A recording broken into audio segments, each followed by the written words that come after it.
All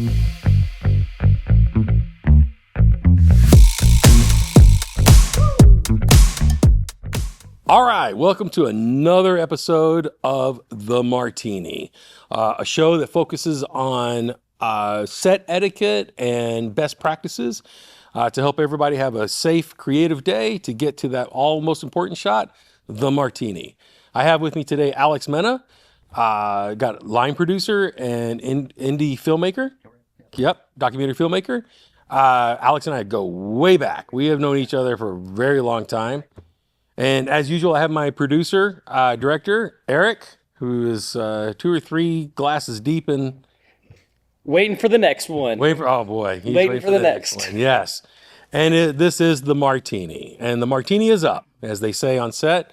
And so we're talking to Alex today about crew coordination and load-in logistics. Now, Alex is a line producer and documentary filmmaker. But we go so far back.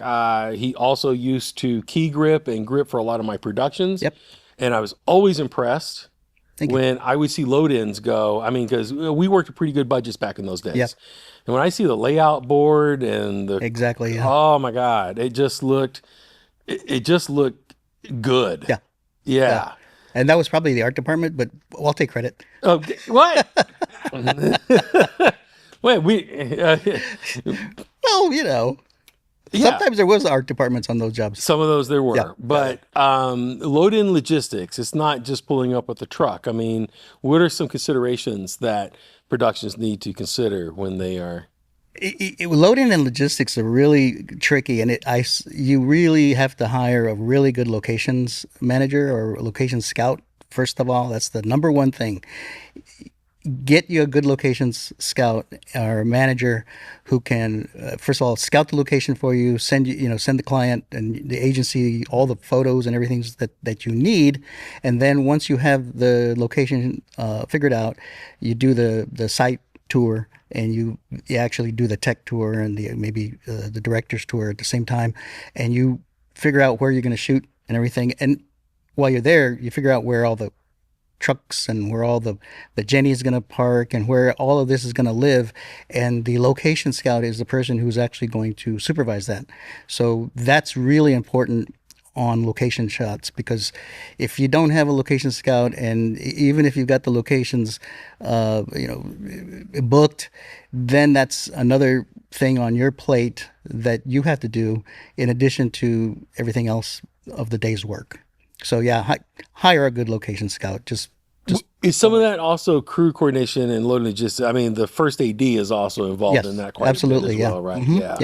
Yeah. So and then crew coordination, of course, that's the call sheet, and that's letting everybody know what time they're going to be there on the set, what to expect, how to dress.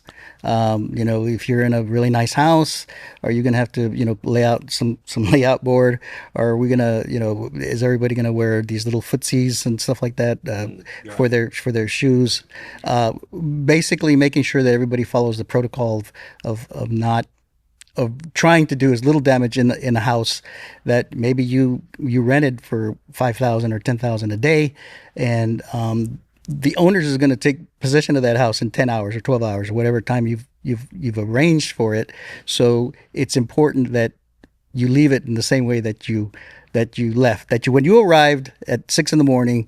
and you leave at 6 p.m. or 7 or whenever you leave, that house looks exactly like it did when you showed up in the morning. Yes, and that's not an easy task. It is not, and that's that's art department, that's the first AD, that's locations, and that's the producer, who are making sure that everything is working properly. A good crew of PAs to make sure that stuff gets done, the trash gets picked up, everything is, stuff like that people don't think about. But you're shooting at a house, and a crew of 20 to 30 people or a business yeah, they create a lot of trash. I have seen huge footprint, 7 or 8 45-gallon bags of trash at the end of the day. That's got to go. It can't stay there. So it's got to go. Yeah, it's got to be transpo too. Yes.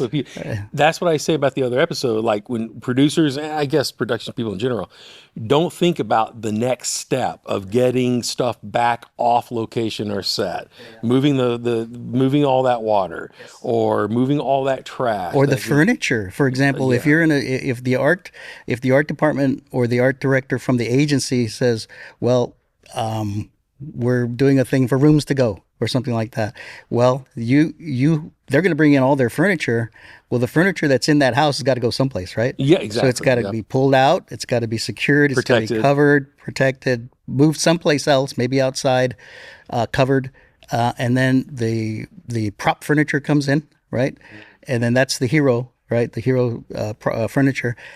And at the end of the day, that stuff gets reloaded, and then the actual owner's furniture has to be put back in. Yeah, exactly. Which is why people are always taking a lot of photos of where exactly stuff is, pictures on the wall, paintings on the wall, art, stuff like that. Lots of measurements.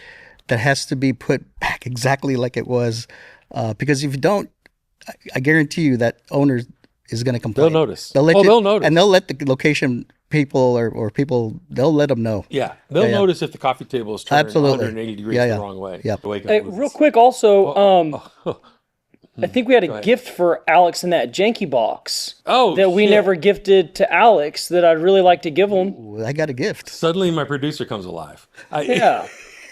Yeah. But he's not wrong. He's not wrong. Hey, we I always recognize for selfish reasons. Hey, Oh,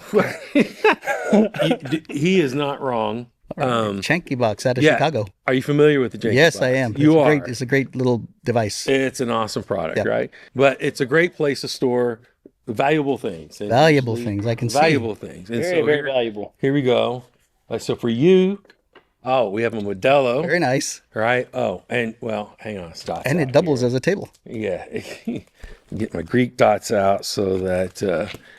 Don't get in trouble with branding on that. Yeah, well, we don't want to give away free publicity, so we'll Greek that out. Right. Yeah, Greek dots available at Dependable Expendables. So here you go. There's your right. And Okay. I'll say in my experience, having a good location manager who can balance the best interests of the shoot and of the host, of the property that you're on is super helpful. And sometimes it's hard, because sometimes they represent one party more so than the other. But when you can find that person, it just really makes things effortless, even when there's an issue. Yep. It can be really helpful to have that person who knows how to do that. And not only that, but they're also the buffer between the production and the client, and like the homeowner, for example. They can ruffle those feathers or unruffle, smooth out those ruffled feathers, so that an issue that might be we've heard stories of productions that have actually been shut down by homeowners who just said enough, I'm out, you're done. Mm-hmm. And that's like, okay, well, and a good locations manager can smooth that out, and it might cost a little bit more money, but Our house got scouted for Queen of the South one time, and it was mixed reaction in terms of like, do we really want them to choose the house or not? Yeah. It was knowing that a film crew is going to come in there. Myself, having been on many film crews, Right. just saying. I guess it just depends on what the rate was. 100%, Right? Yeah, and that was kind of The deciding factor. they never made an offer, but Okay. it was but that was going to be tough if they offered a good rate to kind of not turn it down, right? But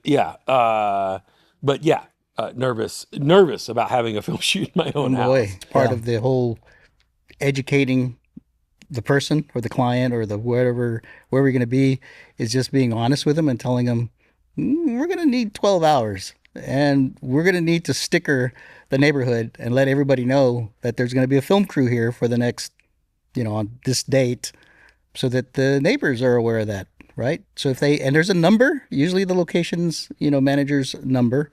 And if there's any objections or any questions, they can call that person, and that person can then get a hold of the producer, the director, and kind of relay their concerns. Yeah. And I tell you what, if you're creative with the space that you're scouting and have a good team, there's actually a way that you can mitigate a lot of these production swings. Because that kills me more than anything is when you're swinging from one location to another in the Sure, middle of the company day. moves. Yeah, Your company move. You're going to lose 3 hours instantly, and that's fast. You're lucky if you lose 3 hours. And so we'll talk next time on the next episode on how to manage shoots on a tight schedule by being creative with the space that you're scouting. But for now, the crew coordination and load in logistics with Alex Mena, producer, director, documentary filmmaker. Thank you guys so much. And so we will see you guys next time. Everybody be safe out there, stay creative. And that is a wrap on the Martini.